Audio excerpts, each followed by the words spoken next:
अच्छा भाई, आप लोगों की आज की क्लास में हमने करनी है कवर CSS, ठीक है।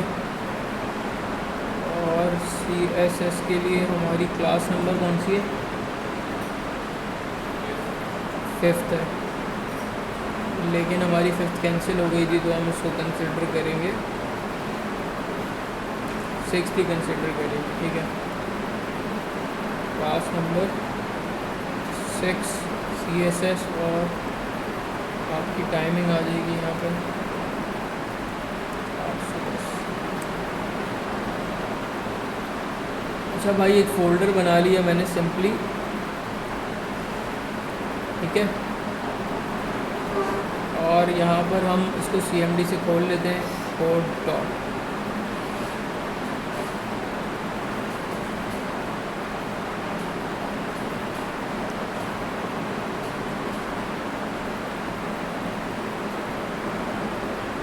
अच्छा भाई, आज का हमारा टॉपिक क्या है?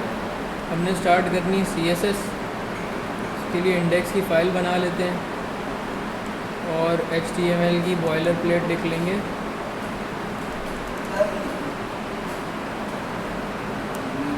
ठीक है, और यहाँ पे H1 लगा लेते हैं।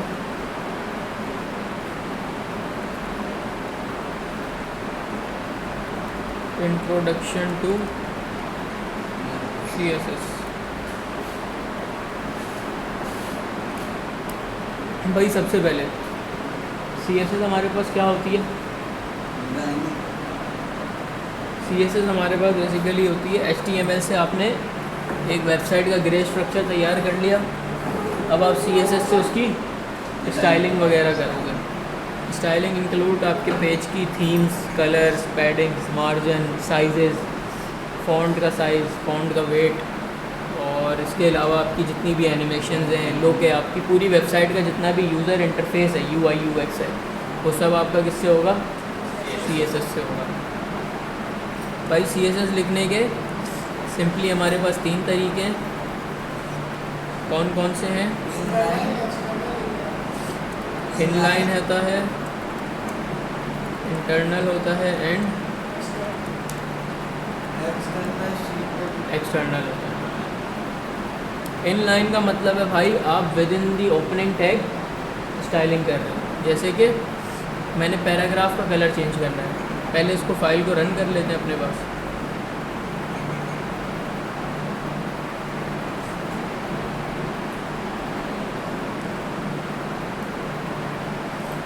ठीक है, ये हमारे पास फाइल रन हो गई। अब मैंने इनलाइन का कलर चेंज करना है, मैंने यहाँ सिंपली लिखा स्टाइल, स्टाइल के साथ इक्वल टू में उसकी वैल्यू दूंगा मैं, और मैंने यहाँ दे दिया colour is blue. Colour change हो गया भाई। ये हमारे पास कौन सी लिखने का तरीका हो गया? इनलाइन, मतलब हम with in the same line लिख रहे हैं। अब हमने बात करनी है इंटरनल की। इंटरनल क्या होता है हमारे पास कि हम जो है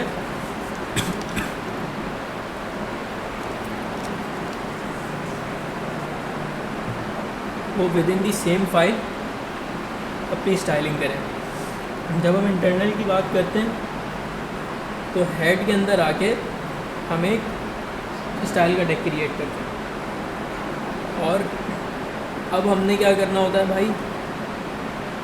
इस पैराग्राफ को सेलेक्ट करना है। CSS में हमारे पास मोस्ट इम्पॉर्टेंट टॉपिक आ जाता है सेलेक्टर्स का। किसका? वो होते हैं CSS सेलेक्टर्स। सेलेक्टर्स बेसिकली क्या होते हैं? आप CSS लिख किस पे रहे हो? किस पे लिख रहे हो CSS? HTML पे लिख रहे हो ना। स्टाइल किसको कर रहे हो? HTML को स्टाइल कर रहे हो। तो HTML को स्टाइल करने के लिए जिस भी तुम्हें टैग को स्टाइल करना है, उस टैग को एक्सेस करना पड़ेगा, उसको बुलाना पड़ेगा। तो वो किसके थ्रू आएगा? सेलेक्टर्स के थ्रू। बहुत तरह के सेलेक्टर होते हैं, अभी हम 2 तरह के पढ़ेंगे, एक क्लास सेलेक्टर और एक tag selector, TAG। ID selector भी होता है, उसके अलावा भी होते हैं पेरेंट चाइल्ड सेलेक्टर भी होते हैं, एडवांस सेलेक्टर्स भी होते हैं। अभी हम बेसिक से चलेंगे। हमने यहाँ पे दिया भाई सिंपली क्या? क्लास। हमने दिया क्लास का एट्रीब्यूट, और क्लास का हम नाम देंगे इंटरनल CSS। या इसको ऐसे कर लो, पैरा 1 कर लो। यहाँ पर आए भाई, जब आप क्लास के थ्रू, क्लास सेलेक्टर के थ्रू कॉल करते हो तो जो क्लास का नाम आपने दिया होता है उस नाम को आप कॉल कराते हो, लेकिन उससे पहले एक डॉट लगाते हो। और आपने क्लास का नाम लिखा और आपने दिए करली ब्रेसेस। इसके अंदर आपने लिखा क्या भाई, कलर ब्लू वायलेट। सेव करा, अप्लाई हो गया। यह हमारा दूसरा तरीका हो गया कि हम अगर इसको यहाँ कमेंट भी कर लें, इन लाइन का मतलब होता है writing CSS within the opening tag, इसको opening HTML टैग करते हैं। सही है। इसी तरह यहाँ पर अगर हम इंटरनल की बात करते हैं तो ये आपके पास हो गया writing CSS within the same HTML file under the head tag. ठीक है।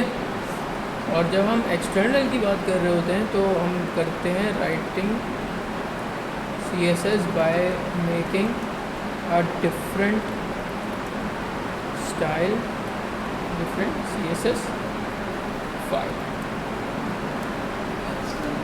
With in the same project. Project एक है लेकिन फाइल डिफरेंट है। अभी हमारा प्रोजेक्ट क्या है, क्लास 6 CSS, तो प्रोजेक्ट वही है लेकिन फ़ाइल डिफरेंट है।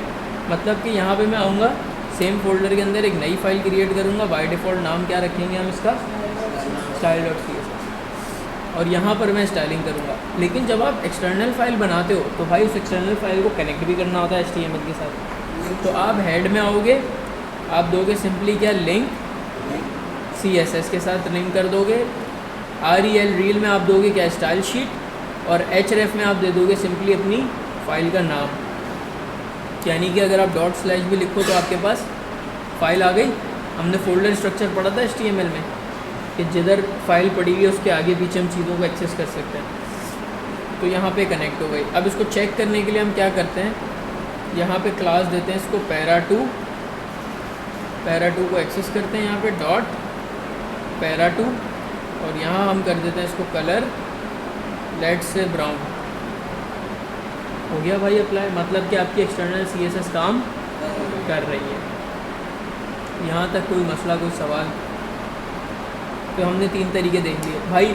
सबसे प्रेफरेबल तरीका क्या होता है, ये एक्सटर्नल वाला है।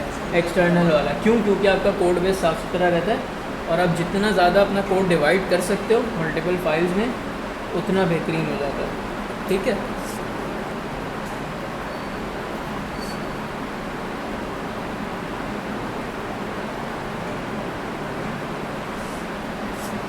अच्छा, अब बात कर लेते हैं कलर की। हमने देख ली, कलर हमने देख लिया। इसके अलावा हमारे पास होता है बैकग्राउंड कलर। अच्छा, जो भी मैं प्रॉपर्टीज़ यूज़ कर रहा हूँ, ठीक है, वो आप किसी पे भी दे सकते हो, सिर्फ पैरा पे नहीं दे सकते। कोई भी टैग हो उस पर आप चीज़ें दे सकते हो, काम कर सकते हो। बैकग्राउंड कलर पे मैं आया, मैंने यहाँ पे इसका बैकग्राउंड कलर कर दिया। ठीक है। और अब मैं अपनी फ़ाइल पे जाता हूँ तो ये आपको बैकग्राउंड कलर दिख रहा है। ठीक है। तो एक हमारे पास ये प्रॉपर्टी होती है। फिर हमारे पास फ़ॉन्ट के साइजेज़ होते हैं। आपने लिखा फ़ॉन्ट साइज़, पैराग्राफ का बाय डिफ़ॉल्ट ये साइज़ होता है लेकिन हमें बढ़ाना है तो हमने लिख दिया भाई 20 पिक्सल, बढ़ गया। और बढ़ाना है, इसको कर दो 50 पिक्सल। ठीक है। इसके अलावा हमारे पास फ़ॉन्ट वेट होता है। फ़ॉन्ट वेट मतलब होता है फ़ॉन्ट की बोल्डनेस, कितना बोल्ड हो, कितना पतला हो। तो ये हमारे पास बाय डिफ़ॉल्ट 100 से 900 तक वैल्यूज़ होती हैं। हम मैक्सिमम ले लेते हैं और फ़ॉन्ट आपका बोल्ड हो गया। मिनिमम की तरफ चले जाते हैं, फ़ॉन्ट आपका लाइट हो गया। यहाँ पे किसी को सवाल? 500 आपका होता है बाय डिफ़ॉल्ट नॉर्मल होता है। मतलब आप 500 से ऊपर जाओगे बोल्ड बढ़ता जाएगा, 500 से नीचे जाओगे बोल्डनेस कम होती जाएगी। ठीक है। और 500 बिल्कुल नॉमिनल होता है जो बाय डिफ़ॉल्ट पैराग्राफ का साइज़ होता है। अच्छा जी, फिर हम आगे बढ़ते हैं। आपके पास style, weight, background colour, size, भाई यहाँ तक किसी को कोई सवाल है? अच्छा, अभी हमने किसके थ्रू एक्सेस किया इनको? एक्सटर्नल फाइल नहीं, सेलेक्टर कौन सा यूज़ किया है? पैरा टू सेलेक्टर नहीं है, क्लास सेलेक्टर है ये, डॉट से पहचानो। अब मैं बात करता हूँ किसकी? टैग सेलेक्टर की। मैं हेडिंग लेता हूँ H5, हेड कर देते हैं इसको, नाम इसका 3-4 दफ़ा कर लिया मैंने इसको डुप्लीकेट, ठीक है, ये आ गया। अब एक बात बताओ, मुझे इन सब हेड के टैग्स को सेम स्टाइल देना है, तो मैं इन सब पे जाके क्लासेस दूँ, सब पे जाके क्लासेस दूंगा, सबकी क्लासेस कॉल करूँगा और वहाँ सबको कलर दूंगा, ऐसा ही है ना? अभी तक तो यही पढ़ा है भाई हमने। दूसरा तरीका हमारे पास क्या है, हम डायरेक्ट जनरलाइज टैग से भी इसको टारगेट कर सकते हैं। लाइक मैंने कौन सा टैग यूज़ किया है? H5 का, तो मैंने लिखा डायरेक्ट H5। जब आप टैग सेलेक्टर यूज़ करते हो तो टैग का डायरेक्ट नाम लिख देते हो, सही है। और यहाँ पे आपने इसको कलर दे दिया कैडेट ब्लू। तो H5 जहाँ आपने टारगेट किया तो वो सारे H5 को टारगेट करेगा। इसी तरह क्लास का भी यही सीन है भाई कि पैरा 2 आपने दिया है, तो पैरा 2 ऐसा नहीं है कि सिर्फ ऊपर वाले को टारगेट करेगा। अगर ये पैरा 2 मैं किसी और को भी दूंगा, अगर मैं इसको ऐसे कर देता हूँ और यहाँ पे H5 को मैं दे देता हूँ क्लास पैरा 2, रिफ्रेश करते हैं, ये देखो सही है, ये हेड और ये पैरा सेम स्टाइल में आ गए। इसमें ही बैकग्राउंड था, इसमें भी ब्राउन कलर था। ये हटा देता हूँ, आपका हेड वापस यहाँ पे आ गया। भाई यहाँ तक किसी को कोई मसला? सही है। तो ये हमारे पास हो गया इस तरह से। अच्छा जी, अब अगर आगे बढ़े हम,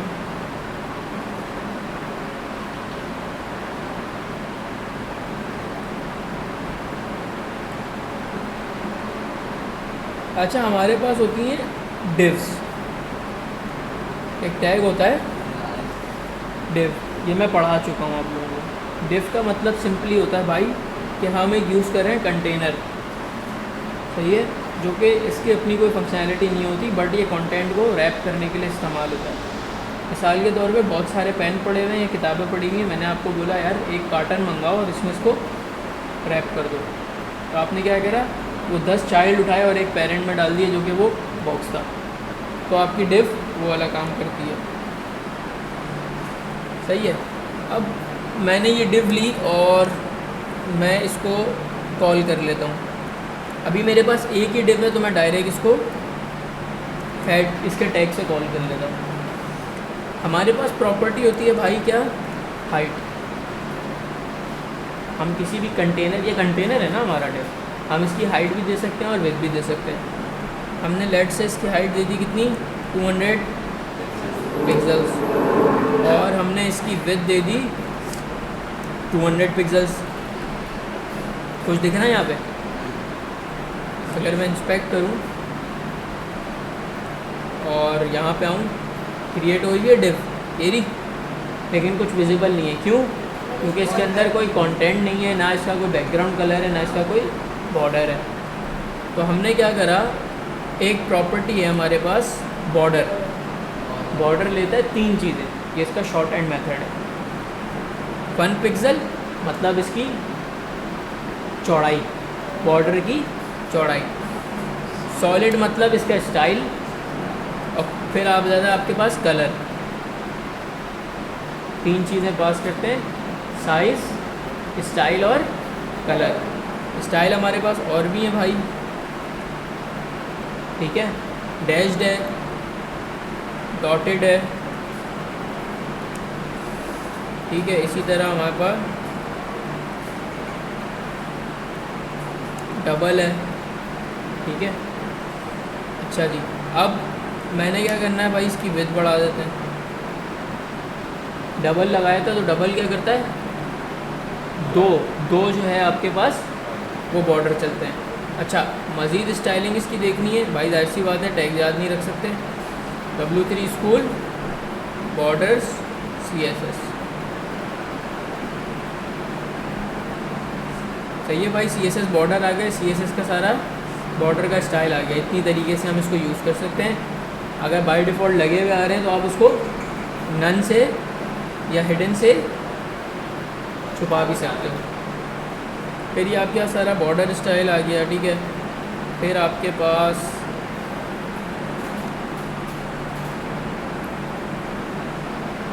बॉर्डर की विड्थ आ गई, बॉर्डर का कलर आ गया,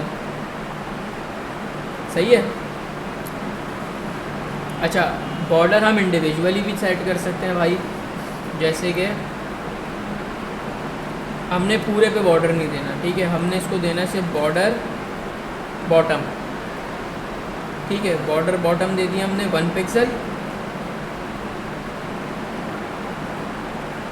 सॉलिड ब्लैक आ गया। अच्छा, इसको अगर मैं अलग अलग करूं तो border bottom 1 pixel and border style solid and border colour black, सही है।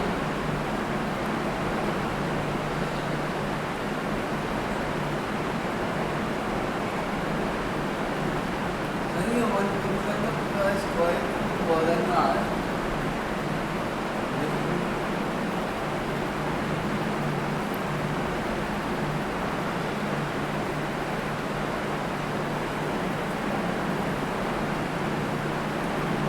इसको हम बढ़ा भी सकते हैं भाई, 4 पिक्सल हो गया। इसी तरह फिर अगर हम इसको बॉर्डर बॉटम करते हैं खाली, तो खाली बॉर्डर बॉटम की वो आ रही है, लेकिन बॉर्डर सब पे अप्लाई होगा।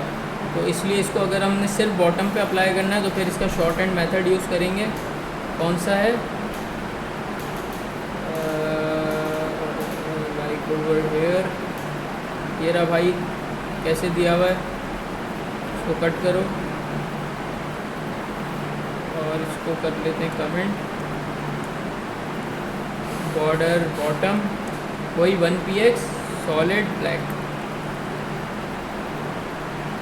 सही है, एक जगह आ गया। इसी तरह अगर मैं बॉर्डर राइट कर दूँ तो राइट का आ गया, और अगर मुझे बॉर्डर टॉप देना है तो टॉप आ गया भाई।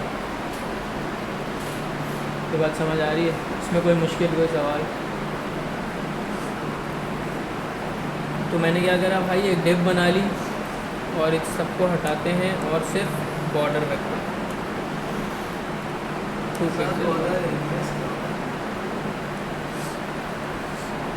भाई हमारे पास एक और प्रॉपर्टी है बॉर्डर से रिलेटेड, जो कि है बॉर्डर रेडियस। अगर मैं इसको दे दूँ 10 पिक्सल, सेव नहीं कर रहा अभी। रेडियस का मतलब होता है इसके कॉर्नर जो है वो राउंडेड हो जाएंगे। अभी देखो एज बना हुआ है, राउंड हो गए। जितने ज़्यादा राउंड करने उतना बढ़ाते जाओ, सही है भाई। ये हमारे हो गया बॉर्डर रेडियस। अच्छा सर, बॉर्डर रेडियस मैंने तो सिर्फ टॉप पे देना था, या मैंने तो सिर्फ लेफ़्ट पे देना था, मैंने तो सिर्फ राइट पे देना था। जैसे ये एक इमेज है मेरे पास,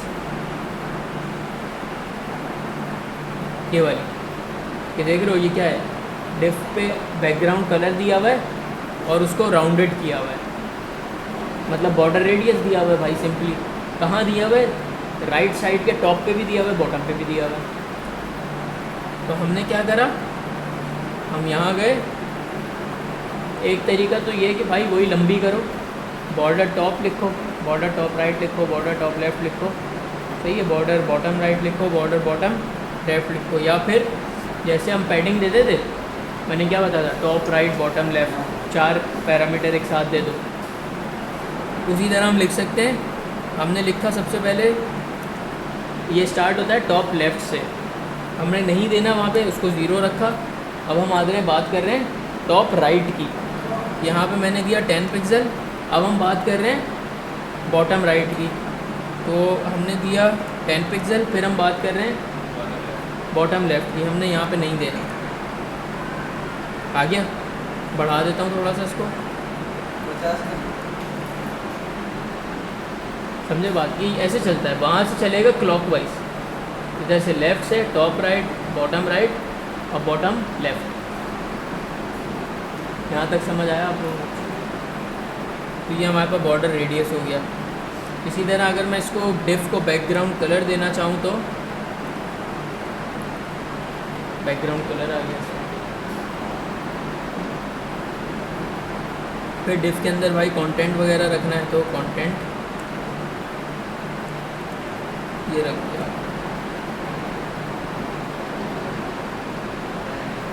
सही है।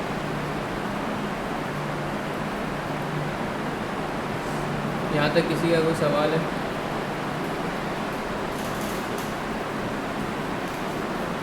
इस तरह से आप CSS से क्या करते हो, अपना डॉक्यूमेंट स्टाइल करते हो।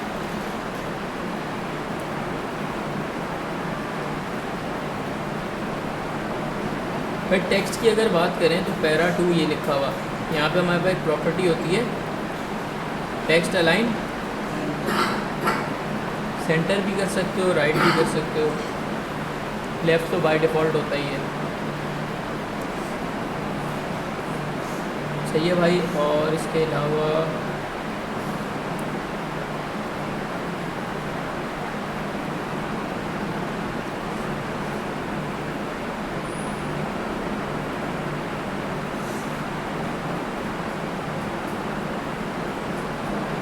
हम बुक खोल लेते हैं।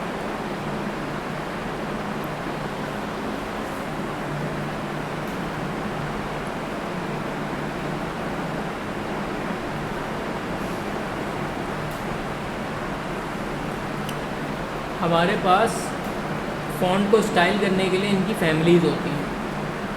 अच्छा, एक चीज़ मैं मिस कर दी यहाँ पे, अगर मैं आता हूँ बाय डिफ़ॉल्ट देखो हमारे प्रोजेक्ट में ना कुछ मार्जिनस आ रही हैं। कैसे पता चलेगा? हमारा टेक्स्ट देखो बिल्कुल पेज के लेफ़्ट पे नहीं है ना, बिल्कुल पेज के टॉप पर है। और अगर मैं होवर करता हूँ, देखो H1 अपने साथ कुछ मार्जिन लेके आ रहा है बाय डिफ़ॉल्ट, और पेज पे अगर मैं जाता हूँ बॉडी पे, मार्जिन है बॉडी पे, ये रेड वाली क्या होती है, मार्जिन होती है। ठीक है, तो हमें क्या करना होता है, हमारे पास एक सेलेक्टर होता है स्टैरिक, तो ये कहलाता है यूनिवर्सल सेलेक्टर।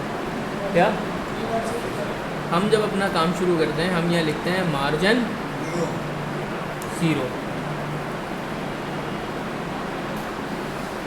देखा फर्क?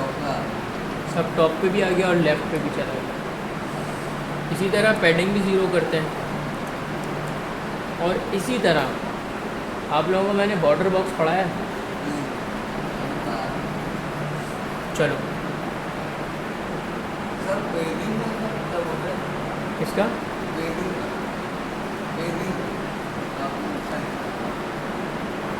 बता दो।